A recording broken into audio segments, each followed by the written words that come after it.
go into that stuff? Never mind. If you don't know if it's in there, that means you didn't read it. That means it's either it's not there or you didn't read it. Not in this chapter. It wasn't on.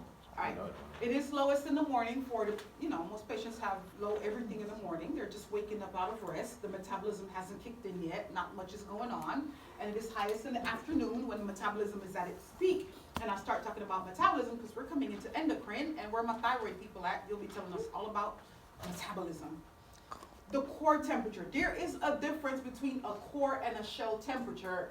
A shell temperature is a sticker. You ever seen the ER people come into, or the rescue, you won't see rescue, never mind. Rescue comes and there's a sticker on the patient's head for there's a thermometer, it's worthless, and you stick it on the patient. It's a little sticker and the little dots move according to the core temperature. Axillary, a shell temperature, and then you have your core temperatures. You have your oral temperature and your core temperatures. What are your core temperatures? Rectal, tympanic, okay, bladder. How do you get a bladder temperature? Simple, you put a Foley in them with a thermometer on it. Oh. Why So would there's- you need to do that? Because you got a patient in sepsis, And you can't do buttholes or something? you can't get, no, you don't wanna do that. What does anything go in the rectum cause? Introduction of. Cross contamination. And Cranial you can't get nerve, their head, you can't do tympanic? cranial nerve On number their skin? 10. You might know what cranial nerve number 10 is? Okay, it's coming up next. No, it's worthless. It's a shell temperature, it's worthless. I I need to know. Tympanic was core. You can get a tympanic on them, but we want a core inside the bladder. And we're gonna run that continuously. It's not a this time, that time, it just stays there on the monitor continuously.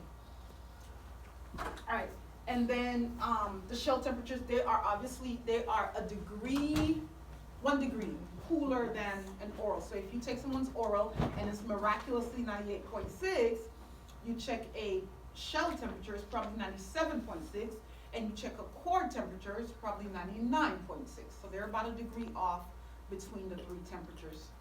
Okay?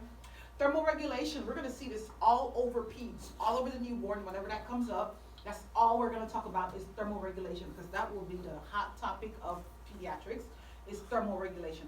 And your hypothalamus is your body's thermostat. So we're kind of jumping, we've been ping-ponging into neuro quite a few times if you notice.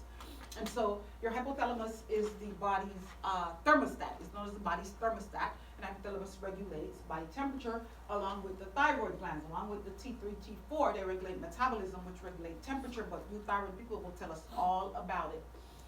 So hypothermia, obviously the body is it's extremely low, and hyperthermia, there is extremely high temperature, and that can be fatal, especially in children with hyperthermia. What's the big thing with children and hyperthermia? Seizures, febrile seizures. Their temperature gets too fast, too high, and they have febrile seizures. All right, metabolism again. We are ready for endo here. The bunch of stuff going on here, especially having to do with the thyroid. Your metabolic rate is the heat that's released. Again, we'll talk about that a little bit later. We'll come back there later. Heat loss. Ms. Humes already told you 1, 2, 3, 4 ways of heat loss. Radiation, convection, conduction, and evaporation. Most of the times we lose heat by evaporation. And that's why we sweat when it's nice and hot. It was a beautiful hot day today.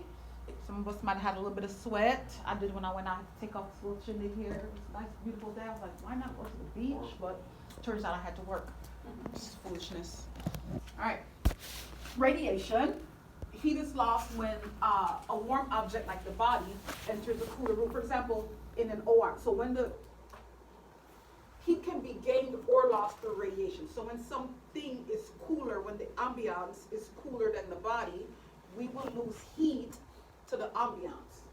When the ambiance is warmer than the body, we can pull heat from the ambiance, which is why we put babies in under the heating lamp. It's radiation. Which is why if we go into a cool room, we're not cold, but we're going to eventually get cold because we will adjust. That's our time. We'll finish this later. Meet you back at 7:10.